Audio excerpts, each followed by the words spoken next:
Hi hello नमस्कार. तुम्हा सर्वांचं आपल्या चॅनेलवरती अगदी मनापासून स्वागत आहे. सर्वांना श्री स्वामी समर्थ. तर आज मी ठरवलं होतं की आज शनिवार होता, मग जीविकाला सुद्धा सुट्टी होती, तर मग म्हटलं सगळा स्वयंपाक उरकून आज जे वीकेंडचं क्लिनिंग आहे तर ते करून घ्यावं. तर फारसं असं काही मी क्लिनिंग करत नाही, कारण की आताच मी क्लिनिंग वगैरे सगळी व्यवस्थित अशी केलेली होती. पण बऱ्याचदा काय होतं की किचनमध्ये ज्या स्टाईल वगैरे असतात तर त्या धुळीने खराब होतात, किंवा मग किचनमध्ये आपण स्वयंपाक वगैरे करत असतो, फोडणी वगैरे देत असतो भाज्यांना, तर त्याने काय होतं की त्या खराब होतात. तर त्यामुळे मग मी काय करते, ज्यावेळेस शनिवार रविवार असतो त्या दिवशी ह्या ज्या स्टाईल असतात किंवा जे नळ वगैरे असतात आपले, ते व्यवस्थित असे घासून घेत असते. तर हे मी रोजच्या रोज सुद्धा क्लीन करूनच घेत असते. पण कधी कधी काय होतं की 1-2 दिवस आपल्या लक्षात नाही राहत कामांच्या गडबडी, तर त्यावेळेस मग मी काय करते, शनिवार रविवारी हे व्यवस्थित असं सगळ्या स्टाईल वगैरे घासून घेत असते. आणि मग जेणेकरून काय होतं की वीकेंडला जर अशी क्लिनिंग केली आपण व्यवस्थित, तर मग आपल्याला जास्त लोड येत नाही डीप क्लिनिंग करताना. आणि वरच्यावर क्लिनिंग चालू ठेवली तर काय होतं, सगळं मेसी सुद्धा होत नाही आणि वातावरण सुद्धा प्रसन्न राहतं. तर आता इथे मी जास्त काही क्लिनिंग केलेली नाही, फक्त स्टाईल वगैरे घासून घेतल्या. जे बेसिनचे नळ वगैरे होते ते क्लीन करून घेतलेले होते. आणि आता मी गॅसची शेगडी सुद्धा व्यवस्थित अशी पुसून घेतलेली होती. तर तुम्हाला माहीत असेल, तुम्ही जर माझे व्हिडिओज पाहिले असतील, तर मी शेगडीवरती कधीच पाणी ओतत नाही, कारण की त्याने काय होतं, आपले जे बर्नर असतात तर ते खराब होतात. तर त्यामुळे मग मी काय करते, फक्त असं घासणीने वगैरे घासून घेते आणि मग त्यानंतर असं ओल्या फडक्याने पुसून घेते. मग जेणेकरून काय होतं की जेव्हा आपण स्वयंपाक करत असतो तर त्यावेळेस काय होतं, गॅस बरेचदा मंद आचेवर चालत असतो. तर आता इथं माझी किचनमध्ये क्लिनिंग वगैरे सगळी झालेली होती आणि मी आता इथे बेडरूममध्ये आलेले होते, बेडरूम क्लीन करण्यासाठी.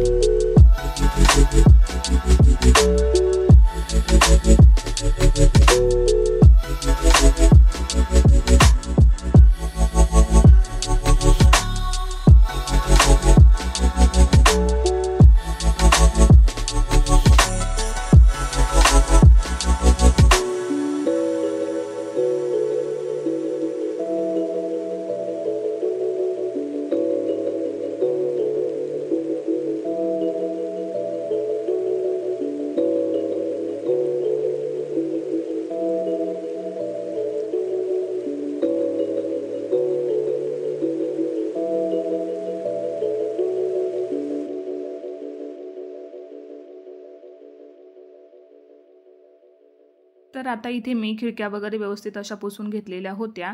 आणि नंतर मग मी ते जे फर्निचर आहे तर ते सुद्धा व्यवस्थित असं कम्प्युटरचा टेबल वगैरे व्यवस्थित पुसून घेते. आणि कपाट वगैरे आहे तर ते सुद्धा मी व्यवस्थित असं पुसून घेत असते, कारण की बऱ्याचदा काय होतं की खिडक्या उघड्या राहिल्यामुळे त्यामधून धूळ येत असते. तर मग वीकेंडला मी हे असं सगळं पुसून वगैरे घेत असते. जास्त काही नाही आहे पुसायला, पण जेवढं आहे ते सुद्धा मी क्लीन ठेवण्याचा प्रयत्न करते. तर आता इथे बेडरूम क्लीन झाल्यानंतर मी पडदे वगैरे लावून घेतलेले होते, कारण की काय होतं की माशा वगैरे भरपूर होतात उन्हाळ्यामध्ये. मग ते उजेड असला की खूप त्रास देत असतात माशा. मग त्यामुळे मग मी असे पडदे वगैरे लावून घेते, जेणेकरून अंधार पडेल. आणि मग एकच खिडकी उघडी ठेवून त्यामधून त्या मी बाहेर म्हणजे काढण्याचा प्रयत्न करत असते. तर आता इथे मी हॉलमध्ये आलेले होते आणि मग जो सोफा होता तर तो सुद्धा मी व्यवस्थित असं गादी वगैरे खाली काढून क्लीन करत असते, कारण की इतर वेळेस तर काही मला जमत नाही, पण ज्या वेळेस मला शक्य होईल तेवढ्या वेळेस मी हे क्लीन करत असते.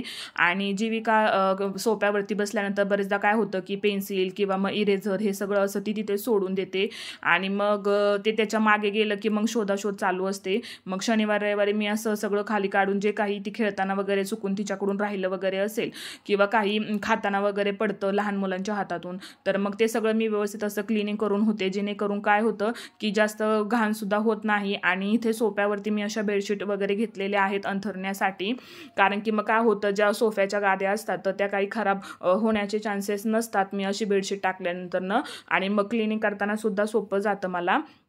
आणि ह्या ज्या उशा वगैरे आहेत तर त्याचे कवरसुद्धा मी आत्ताच धुतलेले होते, तर त्यामुळे ते सुद्धा मी काही क्लीन करणार नाही आहे. फक्त खाली गाद्या घेऊन जे काही त्या मागे असेल धूळ वगैरे साचलेली तर तीच फक्त मी क्लीन करून घेणार आहे. आणि आठवड्यातून एकदा अशी क्लिनिंग आपण केली तर बरं पडतं, म्हणजे घरातसुद्धा प्रसन्न वातावरण राहतं आणि जास्त पसारासुद्धा होत नाही, घाणसुद्धा होत नाही. आणि आपल्याला एक मनाला शांतता असते की जेव्हा आपण सगळी साफसफाई करत असतो तर तेव्हा आपल्याला सुद्धा एक शांतता मिळते मनाला, की क्लिनिंग वगैरे झालेला आहे व्यवस्थित आणि पाहताना सुद्धा छान वाटतं. कोणी पाहुणे वगैरे आले आपल्या घरामध्ये तर एक छान वाटतं, असं वातावरणच छान होतं आपल्या घरातलं. तर आता इथे मी ज्या काही म्हणजे जाळ्या वगैरे झालेल्या असतील तर त्यासुद्धा मी झटकून वगैरे घेते आणि आता मी हे सगळं व्यवस्थित असं लावून घेते, कारण की मग शनिवार रविवारी कसं टाईम भरपूर असतो आणि विकेंडला अशी क्लिनिंग केली तर बरं पडतं, टाईमसुद्धा आपल्याला मिळतो आणि मुलांची सुद्धा शाळा वगैरे नसते, त्यामुळे टिफिनचं वगैरे काही टेन्शन नसतं. आणि क्लिनिंगसाठी कसं भरपूर टाईम हा भेटलाच पाहिजे, कारण की त्यामध्ये खूप वेळ जातो क्लिनिंग करताना.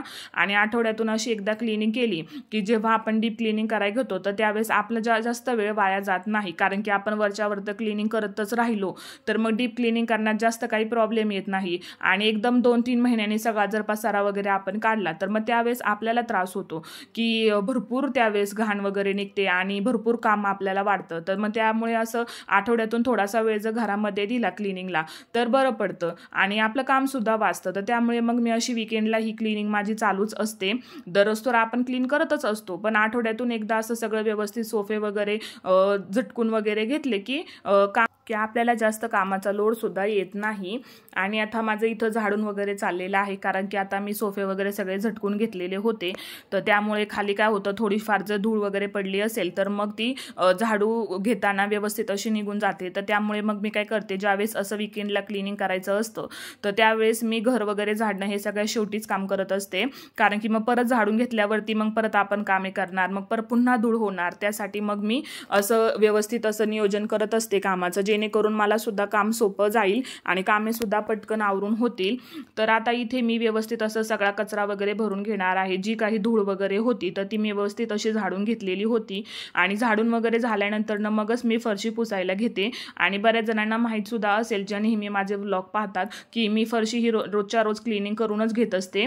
आणि ही फरशी राजस्थानवरून घेतलेली आहे, आमची जी फरशी आहे तर त्याच्यावरती काही एवढी धूळ वगैरे पडली तरी काही दिसत नाही आणि 1-2 दिवस नाही पुसली तरी सुद्धा चालते. पण कसं होतं की आपण जर फरशी रोजच्या रोज क्लीन केली नाही तर ते छान नाही वाटत, म्हणजे असं काहीतरी काम राहिल्यासारखंच वाटतं मला तर त्यामुळे मग मी रोजच्या रोज अशी फरशा पुसूनच घेत असते, भलेही त्याच्यावर घाण दिसू न दिसू पण मी क्लिनिंग वगैरे करतच असते. आता त्यानंतर मी इथे किचनमध्ये आलेले होते आणि या ज्या ट्रॉलीज होत्या तर त्याला मी फक्त असं हात मारून घेत असते. आठवड्याला मी असं हाय हॅलो नमस्कार, तुम्हा सर्वांचं आपल्या चॅनलवरती अगदी मनापासून स्वागत आहे. तर असं माझं विकेंडचं रुटीन असतं क्लिनिंगचं आणि ते मी आज तुमच्यासोबत शेअर केलेलं आहे. तर तुम्ही एकदा ते नक्की ट्राय करून बघा. आणि विकेंडमध्ये काय होतं की जेव्हा आपण क्लिनिंग करतो तर आपले विकेंडमधले 5-6 दिवस हे मुलांची स्कूल वगैरे या तयारीमध्ये जात असतात. तर मग विकेंडला अशी थोडीफार क्लिनिंग व्यवस्थित केली मनसुद्धा प्रसन्न होतं, घरसुद्धा खूप छान वाटतं. आणि जेव्हा डीप क्लिनिंग करायला घेतो तर त्यावेळेस मग काय होतं की आपल्याला जास्त त्रास होत नाही. क्लिनिंग करताना अगदी व्यवस्थित पटकन अशी क्लिनिंग ही होत असते आणि जास्त पसारा सुद्धा होत नाही. डीप क्लिनिंग करताना पटकन उरकलं जातं सगळं, त्यामुळे वेळेची सुद्धा बचत होते आणि आपली बाकीची कामे सुद्धा आपल्याला व्यवस्थित अशा रीतीने करता येतात आणि खूप दमल्यासारखं सुद्धा होत नाही. तर आजचं माझं विकेंडचं जे क्लिनिंगचं रुटीन आहे तर ते तुमच्यासोबत मी शेअर केलेलं आहे आणि तुम्ही सुद्धा ते एकदा नक्की ट्राय करून बघा आणि तुम्हाला कसं वाटतं ते तुम्ही मला कमेंट बॉक्समध्ये सांगा. आणि जर व्हिडिओ आवडला असेल तर लाईक, शेअर आणि सबस्क्राईब करायला विसरू नका. आणि फक्त सबस्क्राईब करू नका तर त्याच्या शेजारी जे बेल आयकॉन आहे तर ते सुद्धा प्रेस करा, जेणेकरून काय होतील की तुम्हाला माझे जे चॅनलचे नोटिफिकेशन आहे ते येईल आणि माझे जे व्हिडिओज आहेत तर ते तुम्हाला पाहायला मिळतील. तर व्हिडिओ आवडला असेल तर लाईक, शेअर, सबस्क्राईब करायला विसरू नका. उद्या भेटूयात पुन्हा एका नवीन व्हिडिओ सोबत. तोपर्यंत सर्वांची काळजी घ्या आणि मुख्य म्हणजे हसत राहा.